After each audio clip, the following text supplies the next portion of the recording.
everyone and welcome back guys to episode 68 of my F1 2016 Toro Rosso career mode guys, and here today for the Japanese Grand Prix once again. You know, the Japanese Grand Prix, not a track that I'm a particular fan of guys, but you can just see looking at the driver standings at this moment in time, I still have a 62 point lead over Nico Rosberg, who is currently second in the Drivers' Championship guys. And you know, at this moment in time it's looking very much like it's a championship that I'm probably going to win, but obviously there is no guarantees in Formula 1 guys. But you know, if you are new around here, do not forget to like and subscribe guys. You know, we're so close to 1,000 subscribers now. I think we're on about 965, 966 guys, so hopefully, you know, you help me get one step closer to that 1,000 subscriber milestone guys. But here today, as I said, for the Japanese Grand Prix, and you know, the aim really, you know, is to just take home really good solid points. So, you know, I'd like to pull out another small margin over Nico Rosberg at the top guys, because at the way it's looking at the moment, I could probably wrap up the title at Mexico. Maybe it might have to be Brazil, but you know, it's looking very good for myself at this moment in time. You know, 62 point lead, and you know, what's really been good for me so far this season is just being as consistent as I possibly can, you know, getting the good results. You know, I think we've only actually won about 4 or 5 races overall this season guys. You know, we haven't actually like absolutely dominated when it came to race wins overall this season guys. But let's move on then straight away obviously into qualifying. I actually decided this week, you know, I thought I'd skip out free practice because it's very much just claim the R&D points that we need and then move on guys. And now coming down out of the final corner there, down towards the finish line, and we are going to be able to go into provisional pole position there in Q1 there. But by the end of the session, that dropped me all the way down to P4 there. My teammate Danny Capure there actually going a raw pace quicker than myself there, but we were about a tenth off Lewis Hamilton there in Q1 there, down in P4 for myself there. As you can see, Daniel Ricciardo did manage to get him to P2 there guys, but no massive surprises there in Q1. Obviously we saw the Williams go out once again. You know, all this season it's been such a shock to see how badly their car has really become guys. We could just see now moving on into Q2 though, and we are actually going on a set of the medium tyres for this stint. We're going to try and go longer in the first stint of the race guys. We're going to be able to go up into P2 there between Lewis Hamilton and Sebastian Vettel. You know, ahead of Lewis Hamilton. That should give me a fairly good stand to move into Q3 there guys. You can see by the end of the session there, we were actually up in P7 there, but Daniel Ricciardo, the only other driver to manage to get through into Q3 on a set of the medium tyres there guys. And Lewis Hamilton dropping at the wayside there in Q2. They're obviously massively disappointing for him there to lose out obviously on that set of medium tyres guys. But Sergio Perez knocking out his teammate there once again. No massive surprises there.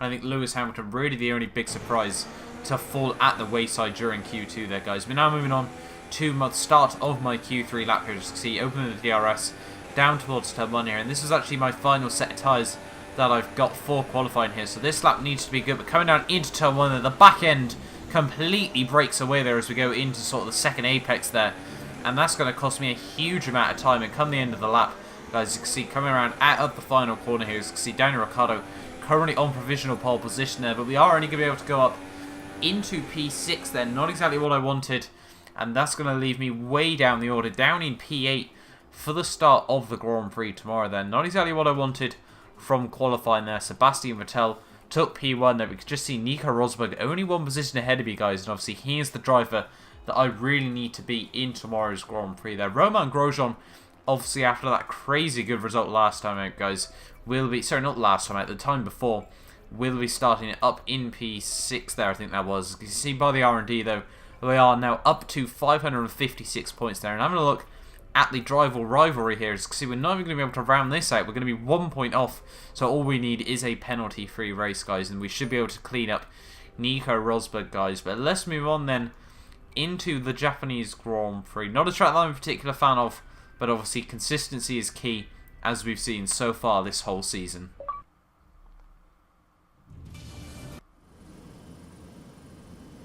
And a very warm welcome to the Japanese Grand Prix, an event that has decided a Drivers' Championship 11 times over the years and has hosted some very memorable races as well. So before the off, let's remind ourselves of yesterday's qualifying session with a look at the starting grid. Sebastian Vettel will start on pole.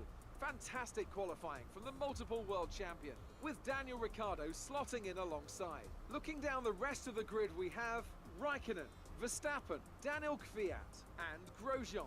Rosberg and a Toro Rosso, Perez and Fernando Alonso, Hulkenberg, Hamilton, Jenson Button and Gutierrez, Nasser, Magnussen, Marcus Ericsson and Valtteri Bottas, Palmer and Harry Anto, Felipe Massa and Pascal Wehrlein completes the grid. And with So here we are then, guys, on the grid, ready for the Japanese Grand Prix. It's going to be quite a cloudy race overall, though, you know. If maybe if we get a couple of safety cars, we could see the rain come right at the very end of this Grand Prix there, guys. But it's going to be a fairly textbook two-stop race there, according to the team. One set of mediums and then onto two sets of hard tyres. But I can actually stretch that out to go on a set of these soft tyres for this Grand Prix. Obviously, I've already done a league race this week on my second channel, guys. Obviously, you want to go check that out around this Japanese circuit. So the one stop is actually possible if you can get a set of hard tyres in the first stint there, and you can go sort of lap 15 and then you can take the mediums the remainder 12 laps, guys. But I'm feeling confident moving on into this Japanese Grand Prix. Not often so far this season that I've really had to fight in the mid-pack at the start. I think the last time we did was actually the Italian Grand Prix, back where we got taken out by Jenson Button there, guys, you know. But looking on into this race, you know, I just want a clean, nice turn one there. We've got my main championship rival, Nico Rosberg, right alongside me, but it's 5 lights for the Japanese Grand Prix, and it's lights out, and away we go, and we actually get off to a very, very poor start there. Nico Rosberg off with cat-like reactions there, but we get straight past Roman Grosjean. They're down towards turn 1, looking to the inside of my teammate there. He tries to squeeze me. Sergio Perez looking around the outside there as he make contact with my teammate Capure there. Nearly lose the back end there with a lot of opposite lock. We do manage to save the car coming out the corner there, and up to P7 we go. Already in this Grand Prix, but Nico Rosberg, we really need to keep out an eye out for him, as he is absolutely flying all the way up in P5 already there. He's already trying to look to try and line up a move on Kimi Raikkonen just ahead of him here, but obviously we need first of all to try and get back past my teammate Danny Kvyat there. Obviously he got squeezed down towards turn 1, so there's no real hate obviously between him turning in on me a little bit there, but fortunately for me, obviously, you know, we were able to save the car on the exit of the corner, guys. But following on the AI through this second sector, obviously get right on my gearbox of my teammate there, guys, and, you know, right as close as I possibly dare through that corner there. And now moving on towards the end of lap 2 here, we're going to skip on a little bit. As you can see, we're ready to line up a move on my teammate Danny Kvyat here, and, you know, the AI already seem to be struggling on their sets of soft tyres, guys, but down through 130R, going to be able to get very, very close to my teammate Kvyat there. We're going to look round the outside into the corner. He just realises at the last second there, we're going to try and then go for the undercut, get a little bit of tyres on the grass there, which is going to cost me a little bit of my run out of the final corner there. But Max Verstappen currently leads the way here, guys. DRS has now run enabled, but we're not going to need it as we go straight past my teammate Danny Kvyat there, down towards turn 1, and we now move up into P6 of the Japanese Grand Prix there. Next up on my hit list is Nico Rosberg, guys. You can see coming to the end of lap 3 here, right behind him now, coming down towards 130R, obviously down through this long, it's probably the back straight around this circuit, guys. We can just see, following on Nico Rosberg, we're going to look round the outside there, use the extra pit lane as we go right round his outside there. He files in behind me, and we are now going to be able to move up into P5 of this Japanese Grand Prix here. And next up on my hit list is Kimi Raikkonen here, and he's getting held up behind Daniel Ricciardo there, who was actually on a set of the medium tyres there, guys. So obviously Daniel Ricciardo, really the only driver was sort of racing during this first stint of this Grand Prix, guys. You can see we've now got the the slipstream on him, and once again we're going to be able to look around the outside, down using the extra pits lane there, and we're now going to be able to move up into P4 of the Grand Prix there, through once again my favourite overtaking place in this Grand Prix there, guys. We're now moving on to the end of lap 4 there. As you can see, Sebastian Vettel dives into the pit lane there, as well as Max Verstappen there, so very, very early to see these guys making a pit stop there, only 4 laps into the Grand Prix there, and now we're technically fighting Kimi Raikkonen for the lead of this Japanese Grand Prix there, guys. You can see coming through turn 1 and turn 2, and hopefully, you know, by the end of this lap we could try and line up a move on the Ferrari driver here. As you can see, coming through the final chicane once again though, and he is now going to dive into the pit lane there at the end of that lap there, and that means that we're going to be able to inherit the lead of this Grand Prix here on the start of lap 6, and obviously Daniel Ricciardo now the only driver that's obviously able to stay with me on this set of the medium tyres, guys. We're running through turn 1, we run a little bit wide there, you know, but we do manage to hook up a very nice apex on the exit of the corner, guys. But now moving on to the end of lap 8 here. As you can see, Daniel Ricciardo's already come in and made his pit stops, and it's going to be very, very interesting to see where we come out from our pit stop. Obviously, we're going to come in at the end of this lap here, and we're going to have to try and brake as late as we possibly can into the pit lane here, guys. We run a little bit wide, hit the bollard there, We're going to stamp on the brakes as late as we can, and we just about get the car slowed down as we come into the pit lane there. I don't think we could have left it much later if we possibly tried there, guys. But coming into the pit lane there, we are going to move on to a set of the hard tyres here. We get a fairly good pit stop there, obviously in the 2-second pit stop window there, as you see, guys. But down, coming towards the end of the pit lane there, Sebastian Vettel is going to be able to go purple there, but coming out the pit lane, he already rolls past me, as you can see. But Daniel Ricciardo is also going to be able to get back past me there, down towards turn 1 there. He's going to be able to move right around my outside. And unfortunately for me, that means we have actually lost the position to him on the undercut strategy there. And we're going to have to try and look to get that position back, guys, moving on to the end of lap 9 here. And we are still fairly close between Daniel Ricciardo. He's actually opted to go on a set of the medium tyres for the second run in this Grand Prix there, guys. We're coming through the final chicane. We get a very, very good run out of the final corner there. It's one of the AI's really OP traction zones there, guys. But Sebastian Vettel dives into the pit lane there once again, only being able to go 5 laps on that set tyres there. We're going to be able to move down the inside of Daniel Ricciardo there into turn 1, get a huge amount of oversteer there as we go through the corner there. Very, very happy that I managed to hold that, but that was pretty crazy. The amount of oversteer we got through that first turn there, having to kick out the back end absolutely massively there. But now see, moving on to lap 13 here, as you can see, we've been able to hold on to the lead there. Daniel Ricciardo really just being able to stick within sort of, the 1 second window. But now, as you can see, my teammate Danny Capure is now out of this Grand Prix. There are no idea, unfortunately, what has happened to him at this moment in time during this Grand Prix there, guys. But let's have a look then from his point of view. And he goes down the inside of Nico Hülkenberg there and just gets tagged by another car. That's the Renault there. And unfortunately for him, he's been pinned up against the wall there. So let's have a look then what's gone on. And the AI, what are they doing? They're going 3 wide into 130R there. That's just not... Like, let's just rewind this a little bit more. That is not a sight you want to see. Like, you can sort of trust it with, say, myself and 2 AI there. We can just see going through 130R. They get tagged, and him and I think that's Nico Hülkenberg there get tagged. And unfortunately for my teammate there, he is the only driver to retire from that incident there. Not exactly what I wanted to see. As you know, obviously, we are in the Constructors' fight at this moment in time during this season, guys. But there's still yellow flags out, obviously, in Sector 3 there. And now Nico Hülkenberg is out of the Grand Prix as well, though. So this has been quite a big crash there. As you can see, we're going to have to go back on the replay cameras once again and have another look at what has happened there to Nico Hülkenberg in this Grand Prix there. And I can't really think what could have happened there, guys. You can see he's off the side of the circuit there, but he's going to try and come back on now. Now he's found a gap, and the Manor comes in there and completely destroys him. Obviously nothing that he can do there. I don't know whether it's Pascal Wehrlein or Rio Haryanto there, guys, but Nico Hülkenberg parked on the circuit there and just completely goes straight into the side of him there, completely rips off that wheel.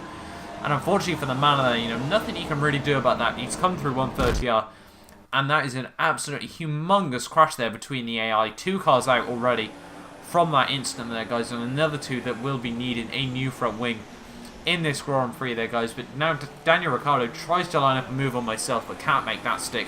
And hopefully, we should be able to hold on to the lead of the Grand Prix until the next round of pit stop, guys. But you can see, moving on to the end of lap 16, we've got Pascal Wehrlein here, who, we're just going to be able to try and lap at the end of this lap here. He runs wide through the corner, and he turns in on me. And what is Pascal Wehrlein doing there? I'm going to guess he was the driver that crashed into Nico Hülkenberg there. And he's just completely turned into me there, a lapped car. No idea what he is doing there. We're going to have to try and have a look from the third-person cams originally. See, coming through the final corner there, Pascal Wehrlein moves out of the way very, very nicely there and runs it incredibly wide there onto the grass and just completely turns back in on the circuit on the way there. He thought he'd slow down maybe, just keep out of the way there. But Pascal Wehrlein, no idea what he is doing there. Let's have a look then from the third-person cam, and he just completely turns in on me there as he comes at the final corner there. Yes, we could have probably given him a bit more room, but you guess if he goes on the grass there, he's going to have to try and brake and just stay out of the way. And it's Sebastian Vettel that says, there's idiots driving on the normal roads, and it's clear there's one here today. And I think it's safe to say that Pascal Wehrlein, no idea what he's doing there. I'm lucky to keep it out of the wall for a second time during that incident there, guys. But unfortunately for me, that has meant we've lost half the front wing there, and we're going to have to limp all the way around a whole lap of this Japanese Grand Prix there, guys. Somehow by the end of the lap, we still find myself in the lead of this Grand Prix, but we're going to have to move on to another set of the medium tyres here to try and stretch these tyres to the very end of the Grand Prix there, guys. But coming now down into the pit lane here, it's not looking good for myself. That it's completely turned the race upside down there at this moment in time during this Grand Prix. There, see, we're going to go for another front wing there and another set of the medium tyres. It's going to be interesting to see what position we do come out in. Daniel Ricciardo has already been able to jump me there. So has Sebastian Vettel now. So we've got Kimi Räikkönen next up, and I think he's actually in the pit lane as well. That's just going to be Max Verstappen that next moves past me there. So down into P4 we go in this Grand Prix there. You know, it's not looking too bad at this moment in time. You know, we still should be able to try and stay out to the very end of this Grand Prix here. You know, hopefully we could try and move back past these guys. Obviously we've got the two Red Bulls and the Ferrari there, guys. But coming through Sector 1, the car didn't exactly feel right, and I'm not too sure what it is. You know, I just didn't feel there was a huge amount of grip on this car. It's running wide through there and up through Dunlop now. I think we're going to run a little bit wide there. We're going to have to try and save the back end ever so slightly there, and the car just didn't feel like it had the maximum amount of grip here. So I don't know what's happened there, whether the front wing hasn't been changed very well. I don't even know what could have happened there. But as you can see now, looking at the diagram, we've got 62% tyre wear. They've put the old set of tyres on the car there, and that is the worst strategy call I've ever seen by the team there. We're going to have to come into the pits another time in this Grand Prix there. You know, 2 unnecessary pit stops here.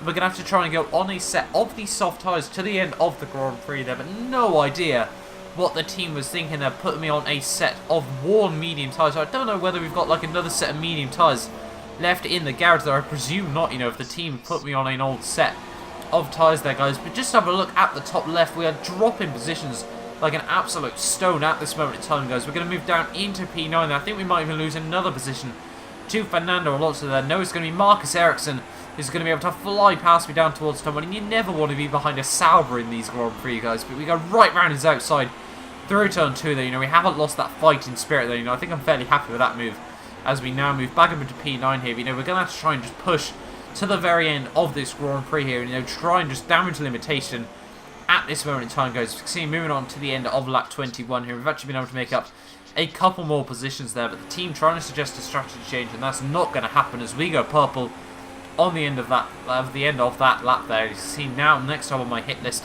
is Sebastian Vettel there, but by the end of lap 23 it's actually Jenson Button now in his McLaren Honda here. You know, he's fighting with the Ferraris at this moment in time, so McLaren, you know, have really come good in the second half of this season, guys. Obviously we saw them take one win, I think at the start of last season, guys. It might have actually been the start of this season, I can't remember exactly, but it was definitely at the Spanish Grand Prix, guys. We could just see trying to hold on near Jenson Button here. The tyres are completely shot already in this stint. We've got to try and do 4 more laps with 25% tyre wear really left on this set, guys. You can see we go right down the inside of Jenson Button there, through down towards 130R there, and you can see we move now up into P5 here. We've got Kimi Räikkönen and Sebastian Vettel now fighting for P3, the final podium position here. I think it's looking very, very clear, but I think it might be a Red Bull 1-2 at this moment in time here, as long as Nico Rosberg isn't doing very well. That's really sort of my main worry. But Kimi Räikkönen goes down the inside of Sebastian Vettel. They nearly make contact there, but I'm going to be able to go right down the inside of the pair of them there. Up into P3 we go,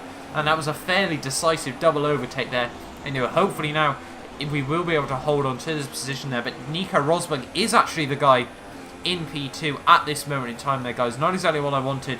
You know, only losing 3 points to him in the championship, you know, I can be very, very happy with. But Kimi Räikkönen now on my gearbox, still refusing to let go of me. He's going to try and use me to get up to Nico Rosberg there. We've closed in absolutely massively there on the German in this lap, guys. But you can see now moving on to lap 25 there, the OP traction of the AI coming through that final corner there. And Kimi Räikkönen going to have a very, very good run down towards someone here. He's going to look down the inside there. Going to try and go side by side, but he's turned in on him. And we are out of the Japanese Grand Prix with just 2 laps to go.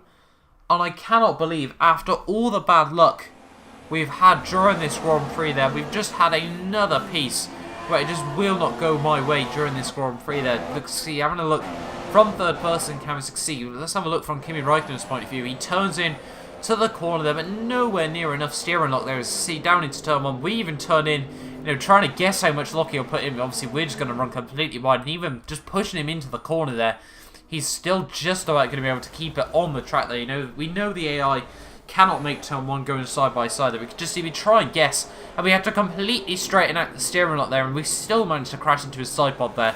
So Kimi Räikkönen running such little steering lock there. We try and save the car, hit the tyre barrier side on there, trying to give us our best chance of saving the car. But unfortunately, that leaves me out of this Japanese Grand Prix there, guys. Not exactly what I wanted. That, you know, that's going to massively cost me as well in the standings, guys. I think if Nico Rosberg is able to hold on to P2 in the Grand Prix there, the gap is going to be back below 50 points overall there, guys. But that is such a big disappointment in this Russian Grand Prix, in the Japanese Grand Prix there, guys. You know, that's so gutty. You know, we made it to lap 25 as well. I wouldn't have minded, you know, if we'd only been able to take home a handful of points in the remainder of that Grand Prix there, guys. But down, obviously, with a DNF there. That's actually a Toro Rosso double DNF in that Grand Prix there. So it's going to mean we lose out massively to Mercedes as well in the Constructors' standings there. But Daniel Ricciardo taking a well-earned win there.